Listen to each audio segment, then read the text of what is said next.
السلام عليكم ورحمة الله وبركاته أصدقائي متابعين القناة. احنا في الفيديو ده بنعرفكم على أسعار الدواجن وأسعار الفراخ البيضة. بس ياريت فضلا وليس أمرا نعمل لايك للفيديو واشتراك في القناة عشان يوصلكوا الأسعار من داخل البورصة، واشتراككم في القناة شرفا كبير لنا.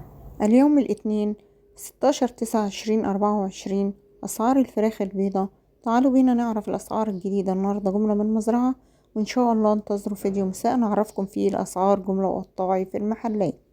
سجل اليوم البط البلدي 105 مزرعة 115 محلات. البط المسكوفي سجل اليوم 95 جنيه مزرعة 105 محلات. سجل اليوم البط الفرنساوي 70 جنيه مزرعة 80 جنيه محلات. البط المرار سجل اليوم 80 جنيه مزرعة 90 جنيه محلات. جوز الحمام البلدي سجل اليوم 140 جنيه مزرعة 150 جنيه محلات. جوز السمان سجل 60 جنيه مزرعة 70 جنيه محلات. أما الديك الرومي الأبيض سجل اليوم 115 مزرعة 125 جنيه محلات. ديك الرومي الأسمر البلدي 125 جنيه مزرعة 135 محلات.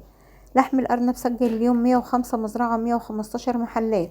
أما الفراخ البلد الحر سجلت اليوم 105 مزرعة 115 محلات. أما الفراخ الرز سجلت اليوم 95 جنيه مزرعة 105 محلات.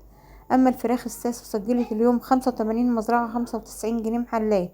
أمهات الساسو سجلت اليوم 72 مزرعة 82 جنيه محلات. أما أمهات الأبيض سجلت اليوم 65 جنيه مزرعة 75 جنيه محلات. أما الفراخ البيضاء ارتفعت ارتفاع كبير جدا جدا. اليوم التنفيذ 83 جنيه وبتوصل في المحلات ب87 جنيه. وبكده الفيديو خلص، ياريت ما تنسوناش بعمل لايك للفيديو واشتراك في القناة عشان يوصلكوا الأسعار من داخل البورصة.